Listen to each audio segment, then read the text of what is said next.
In the last video lesson, we showed a couple of phasor diagrams.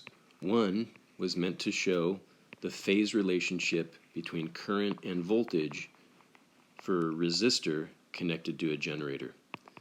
So if you take a resistor, put a voltmeter across it, and say that voltmeter represents or reads the instantaneous value of voltage across the resistor, the generator sends current sometimes in a clockwise direction, sometimes in a counterclockwise direction. And so we say that the current, instantaneous value of current, and so notice what we're doing here. We're going to use capitals for maximum values. So a capital I represents a maximum current. A capital V represents a maximum voltage. Lowercase I means instantaneous current. Lowercase v means instantaneous voltage. The instantaneous current in the circuit with a generator and a resistor is equal to some maximum amount times cosine omega t. Well, Ohm's law tells us that V equals IR. So if I make a phasor diagram and suggest that the current phasor is represented by the length of this green vector, and that's a vector that rotates around to form the unit circle, then the vector that represents the maximum voltage points in the same direction. It's in phase. So the length of this green vector is capital I. The value of the instantaneous current at this moment in time would be the length of that vector's projection onto the x-axis. That would be lowercase I.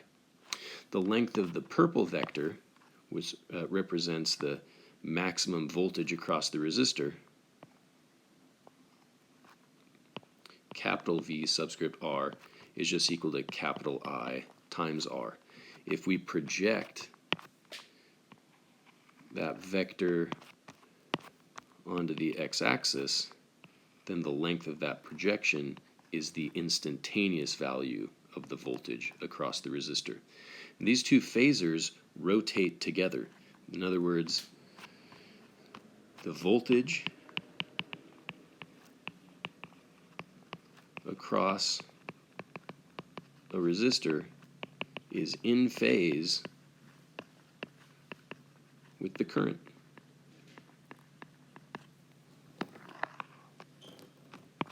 And as a matter of review, let me remind you in our last lesson that we ended with a discussion of the behavior of a plain inductor connected to the generator. And again, we asked the question, what if I hook a voltmeter across here? What's the instantaneous value of voltage across that inductor? Well, according to the relationship between voltage and inductance, the voltage across an inductor is equal to L di dt. But we already agreed that the current can be represented as this phasor that's rotating counterclockwise, and that's consistent with the expression that says current behaves sinusoidally. Instantaneous current is max current times cosine omega t. So if we just take the derivative, that means the voltage across the inductor is equal to negative omega L I sine omega t. So if we draw the phasor diagram, we're really asking the question, how does a graph of cosine compare with a graph of negative sine, right? Current matches a graph of cosine, whereas the voltage corresponds to a graph of negative sine. So a graph of cosine, let's draw in some common markers. Let's say that's a quarter cycle. Let's say that dashed line represents half cycle, 3/4 cycle, and so on. And so we're going to graph the instantaneous current and the instantaneous voltage across the inductor. So if current corresponds to cosine, then after a quarter cycle it goes to 0. After After half a cycle, it's at its most negative value. At 3/4 of a cycle, it's back to 0, and after a full cycle, back to maximum value. A graph of negative sign starts at 0, and after a quarter cycle has its most negative value. After half a cycle, it's back to 0. After 3/4 of a cycle, it has its most positive value, and then at a full cycle, it's back to 0 again. So you can imagine taking this graph here and moving it over and shifting it by 90 degrees. When you do, it's now in phase with the graph that represents the voltage across the inductor. Okay? I have to shift this graph by 90 degrees to get it to be in phase. So we could say like this, that the voltage across the inductor leads the current by 90 degrees. It's 90 degrees out of phase.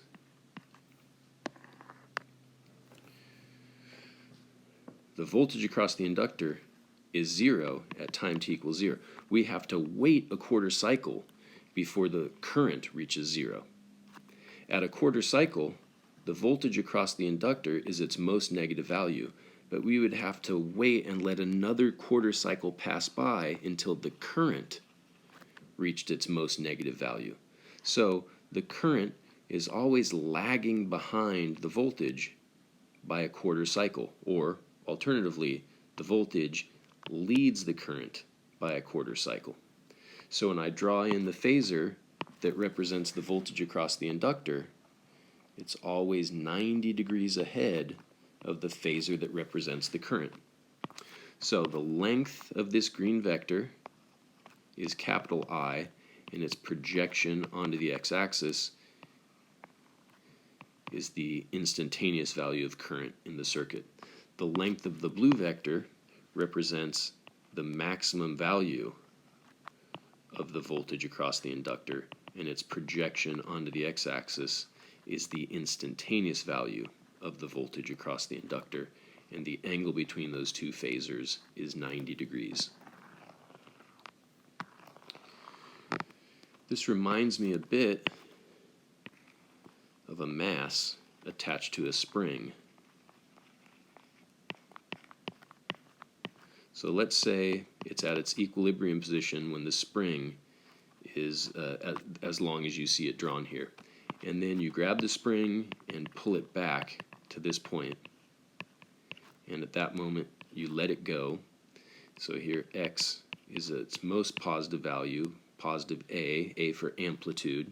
So when you set it in motion, it's going to vibrate, shoot past the equilibrium position, and compress the spring and reach a position of negative A. So let's make a few graphs here. We can graph the position versus time. We can graph the velocity versus time, or we can graph the acceleration versus time. And let's do it like this. Let's graph it so that we release it, it passes the equilibrium point, compresses, comes back, and then boom, we hit the button on our stopwatch, and time t equals 0 is the moment that it's returned to the equilibrium point, and at that instant is moving with a velocity to the right. So if we were to make a graph of position versus time from here, at this time t equals 0, the position is 0. Now again, let me draw in some guidelines for what's happening after a quarter cycle in time, a half cycle in time, 3/4 of a cycle, and on toward a full cycle. So the position. At t equals 0, the position is 0. And then a quarter cycle from there, later, it's going to be at a position x equals A. and then another quarter cycle later back to 0, and then another quarter cycle after that. Now it's over here at x equals negative a, and then one more quarter cycle and it's back to where we started timing it. So we end up with a graph of sine. Yeah, we would say x equals a sine omega t. What about velocity? So if we truly wait, if we stretched it, we let it go, we wait, and then as soon as it gets to this point is when we begin our stopwatch, begin taking our measurements. Then the velocity is already at its maximum value toward the right at the moment t equals 0. So the velocity starts out most positive, and then a quarter cycle later, the block reaches this position where for a moment in time, the velocity is 0. Then another quarter cycle later, it's back to this position, but moving to the left, and so the velocity is most negative, and so on and so forth. And you can see that all of this traces out a graph of what? Cosine. We would say v is equal to some maximum value of v times cosine omega t. What about acceleration?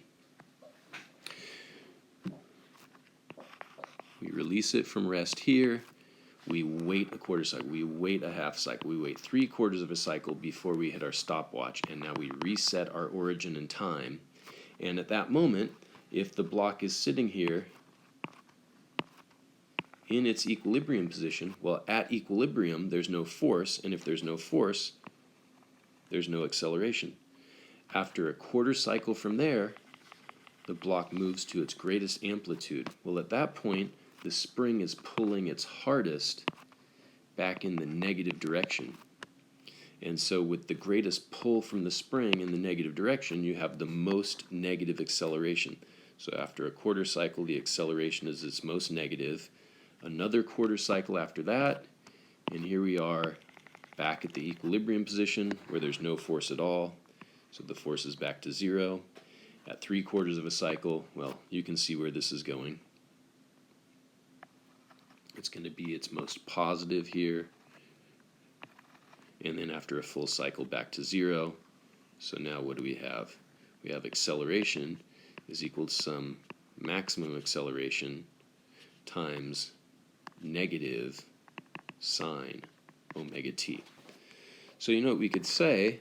We could say that the position and the velocity are 90 degrees out of phase with each other. And we could say that the acceleration and the velocity are also 90 degrees out of phase. You see it? When the position is its most positive, the velocity is 0. When the position is 0, the velocity has reached a sort of maximum. Whenever the velocity has its zeros, the position either has its most positive or most negative value. And likewise, whenever the velocity is 0, the acceleration has a really big positive or a negative value. Now, what about position and acceleration? What's their phase relationship? The phase relationship between position and acceleration, when position is most positive, acceleration is most negative. When position is 0, acceleration is 0. When the position is most negative, the acceleration is most positive. So I would say that position and acceleration are 180 degrees out of phase with each other. So if I were to make phasor diagrams that represent the voltage, the velocity, the acceleration, and the position, it might look something like this.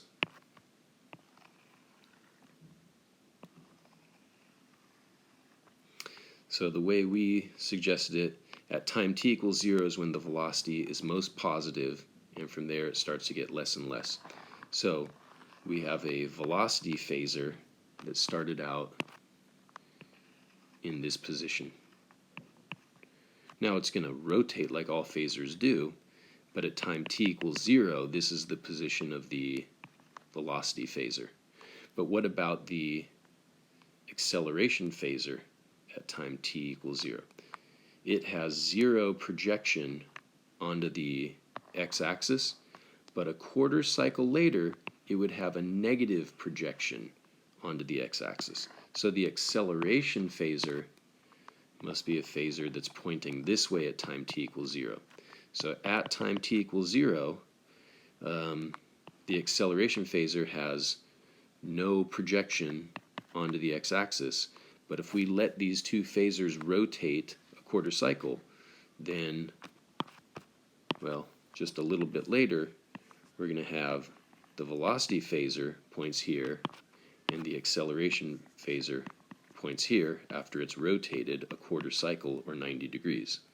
Okay, so the position phasor at time t equals 0 has 0 projection onto the x-axis, but a quarter cycle later is going to project positively onto the x-axis. So our position phasor at time t equals 0 must be in this position. So we could say that acceleration leads velocity by 90 degrees, and position lags behind the velocity by 90 degrees. So we're kind of saying something similar about voltage compared to current for an inductor. The voltage across the inductor leads the current by 90 degrees.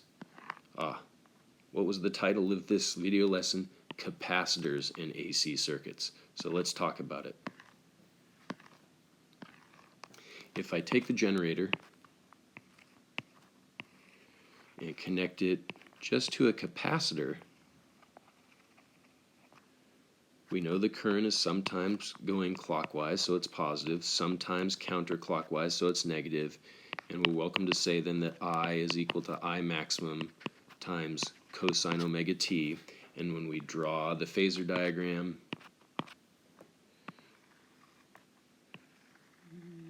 then we can say not so much at time t equals 0, but just a little bit after time t equals 0, right?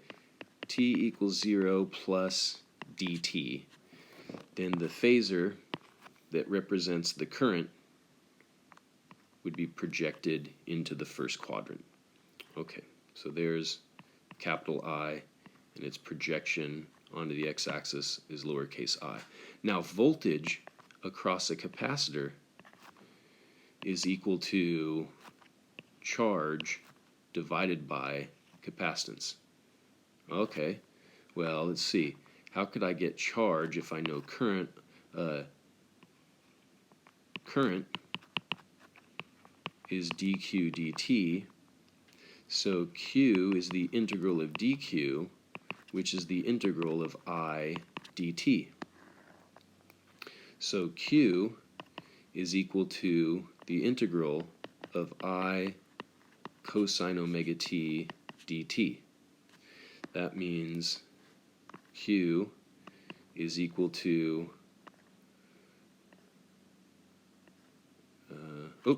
let's see, q is equal to I divided by omega times, let's see, integral of cosine is positive sine, right? Okay, and then voltage is Q over C. So at any instant, the voltage across the capacitor is I divided by omega C times sine omega t. Okay, so if we make a graph of the current, well, given this expression, a graph of current versus time looks like this. Draw that again down here. Current versus time as represented by this phasor. But the graph of the voltage across the capacitor versus time looks like a graph of sine. So how far would I have to shift this graph in order for it to match the other graph? I would have to shift it forward 90 degrees for them to be in phase, right? So the voltage across the capacitor lags the current by 90 degrees. If I want to draw a phasor to represent the voltage across the capacitor, it's 90 degrees out of phase with the current phasor. So the length of this red vector represents the maximum voltage across the capacitor, and its projection onto the x-axis is the instantaneous value of the voltage across the capacitor. And those two phasors would rotate together in my phasor diagram. So let's write that out.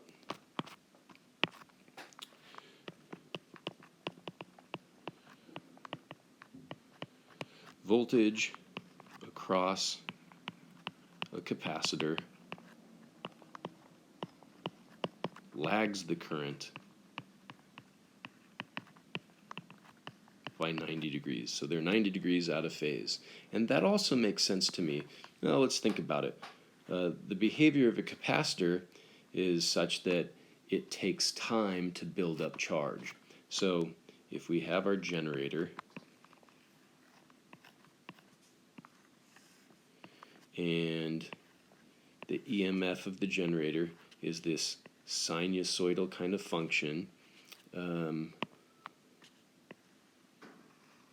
let's pick at some point in time the voltage from our generator is 0. And so it's not trying to push any current. And then in time, the current starts to grow, and now it becomes clockwise. But there's not very much charge yet because it takes time for the current to deposit charge onto the plates. So the current keeps flowing clockwise, reaches its maximum value, and we're still putting more charge on the upper plate. And now the current is going clockwise, it becomes a little less. That means you're still adding a little more charge, and then the current is still clockwise, but is even less, so you're still putting a little more charge, and the current is barely and then the current finally goes to 0. By the time the current reaches 0, that's when you've built up the maximum amount of charge on the plate. So because it takes time for a capacitor to charge up, the voltage across the capacitor is going to lag behind the current. When the current is just a little bit clockwise, you've only started to put charge on the upper plate. When the current is its maximum clockwise amount, you're somewhere in the middle of this charging process. When the current comes back down almost to 0, you're finally done charging. So at the moment the current has reached 0, the voltage across the capacitor has reached its maximum value. They're out of phase with one another. You can remember this relationship for the phase of current and voltage for an inductor, as well as the relationship for phase between current and voltage on a capacitor with this mnemonic device known as Eli the Iceman.